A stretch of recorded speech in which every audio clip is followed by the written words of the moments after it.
The temple's furnishings.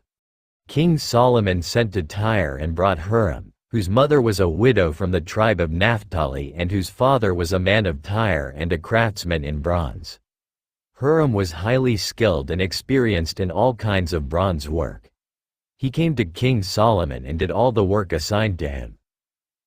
He cast 2 bronze pillars, each 18 cubits high and 12 cubits around, by a line.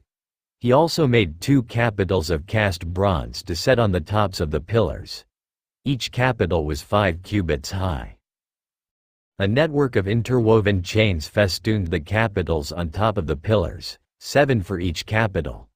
He made pomegranates in 2 rows encircling each network to decorate the capitals on top of the pillars. He did the same for each capital. The capitals on top of the pillars in the portico were in the shape of lilies, 4 cubits high. On the capitals of both pillars, above the bowl-shaped part next to the network, were the 200 pomegranates in rows all around. He erected the pillars at the portico of the temple. The pillar to the south he named Jachin, and the one to the north Boaz.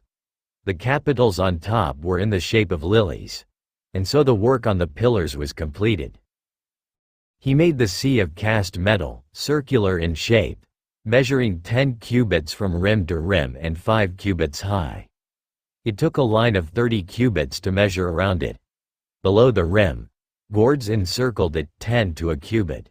The gourds were cast in 2 rows in one piece with the sea. The sea stood on 12 bulls, 3 facing north, 3 facing west, 3 facing south and 3 facing east. The sea rested on top of them, and their hindquarters were toward the center. It was a handbreadth in thickness, and its rim was like the rim of a cup, like a lily blossom. It held 2,000 baths. He also made 10 movable stands of bronze. Each was 4 cubits long, 4 wide, and 3 high. This is how the stands were made. They had side panels attached to uprights. On the panels between the uprights were lions, bulls and cherubim, and on the uprights as well. Above and below the lions and bulls were wreaths of hammered work. Each stand had 4 bronze wheels with bronze axles, and each had a basin resting on 4 supports, cast with wreaths on each side.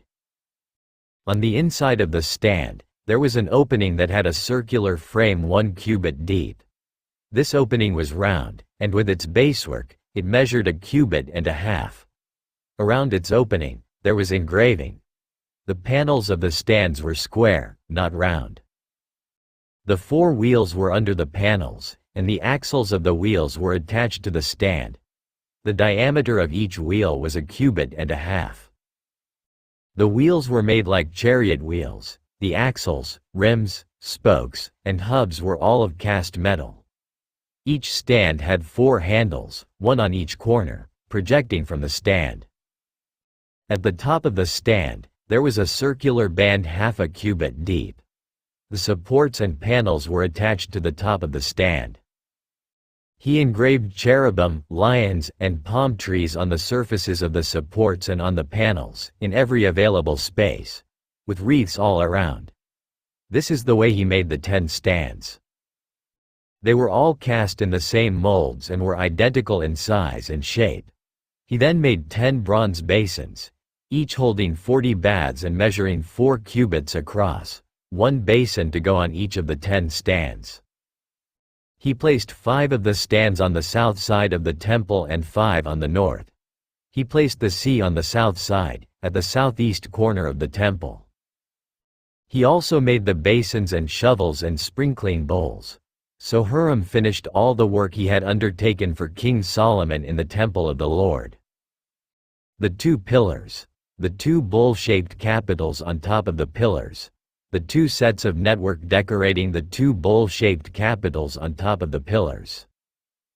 The 400 pomegranates for the 2 sets of network, 2 rows of pomegranates for each network, decorating the bowl-shaped capitals on top of the pillars.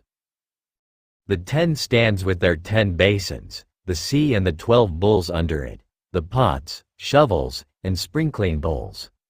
All these objects that Hiram made for King Solomon for the temple of the Lord were of burnished bronze. The king had them cast in clay molds in the plain of the Jordan between Succoth and Zarethan. Solomon left all these things unweighed, because there were so many, the weight of the bronze was not determined. Solomon also made all the furnishings that were in the Lord's temple: the golden altar, the golden table on which was the bread of the presence, the lampstands of pure gold, 5 on the right and 5 on the left, in front of the inner sanctuary, the gold floral work and lamps and tongs, the pure gold basins, wick trimmers, sprinkling bowls, dishes and censers, and the gold sockets for the doors of the innermost room, the most holy place, and also for the doors of the main hall of the temple.